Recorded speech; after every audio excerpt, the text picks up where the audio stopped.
Hi detail അക്കാദമിയിലേക്ക് സ്വാഗതം. It's B Shameem. എല്ലാവരും ചോദിക്കുന്ന ഒരു ചോദ്യമാണ് ഗ്ലാസ് പോളിഷിംഗ് എന്ന് പറയുന്നത്. എല്ലാവർക്കും ഒരു റിസ്ക് ആയിട്ടുള്ള സംഭവമാണ് ഗ്ലാസ് പോളിഷിംഗ് എന്താണെന്നുള്ളത്. സാധാരണ നമ്മൾ പെയിൻറ്റിനെ പോളിഷ് ചെയ്യണതും ഗ്ലാസ്സിനെ പോളിഷ് ചെയ്യണതും രണ്ട് സബ്ജക്റ്റാണ്, രണ്ട് മെറ്റീരിയലാണ്. അതുകൊണ്ട് തന്നെ അവിടെ യൂസ് ചെയ്യുന്ന കെമിക്കൽസും, അതായത് കോമ്പൗണ്ട്സ്, അതല്ലെങ്കിൽ അതിൻ്റെ പാഡ്സ്, ഇത് രണ്ടാണ്. ഇനി ഗ്ലാസ് പോളിഷ് ചെയ്ത് കഴിഞ്ഞാൽ സ്ക്രാച്ച് ഒരുപാട് പോകുമോ എന്ന് ചോദിച്ചു കഴിഞ്ഞാൽ, നോർമൽ കേസിൽ നമ്മൾ പെയിൻറ്റുമ്മ കറക്ഷൻ ചെയ്യണ പോലെ ഒരിക്കലും ഗ്ലാസ്സുമ്മ കറക്ഷൻ ചെയ്യാൻ പറ്റില്ല.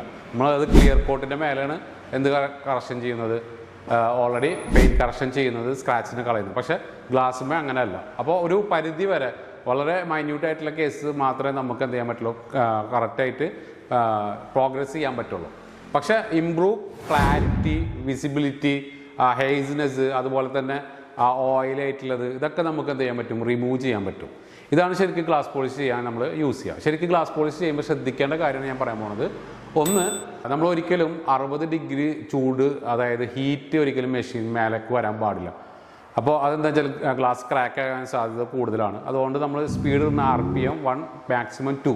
പിന്നെ നമ്മൾ ഉപയോഗിക്കേണ്ട പാഡ് എന്ന് പറയുന്നത് ഫെൽറ്റ് പാഡാണ്. ഫെൽറ്റ് പാഡ്, ഇതുപോലത്തെ ഫെൽറ്റ് പാഡ്, നോർമൽ പാഡല്ല, ഫെൽറ്റ് RP പാഡ്സ് അല്ലെങ്കിൽ റയോൺ പാഡ്സ് എന്ന് പറയും. ഇതാണ് നമ്മൾ ഗ്ലാസ് പാഡിന് വേണ്ടി യൂസ് ചെയ്യുന്നത്, especially for glass pad, felt pad, RP pads. Okay, ഇതാണ് സാധാരണ ഫെൽറ്റ് പാഡിൻ്റെ വേറൊരു മോഡലാണ്. ഈ ഒരു മോഡലൊക്കെ നമ്മൾ കണ്ടിട്ടുണ്ടാവും, എഞ്ചിൻ ബഫിങ്, അങ്ങനത്തെ സ്റ്റീൽ ബഫിങ് ഒക്കെ ചെയ്യാൻ വേണ്ടിയിട്ടില്ല. അതുപോലത്തെ ഒരു പാഡാണ് ഈ പാഡ്. ഇതാണ് ഫെൽറ്റ് പാഡ്. ഇതാണ് ഗ്ലാസ് പാഡ് യൂസ് ചെയ്യാൻ. പിന്നെ നമ്മൾ അപ്ലൈ ചെയ്യുമ്പോൾ സെറം ഓക്സൈഡ് യൂസ് ചെയ്യും. ഗ്ലാസ് പോളിഷിന് ഏറ്റവും ബെസ്റ്റ് പൗഡറാണ് സെറം ഓക്സൈഡ്. സെറം ഓക്സൈഡ് നമ്മൾ അപ്ലൈ ചെയ്യുക.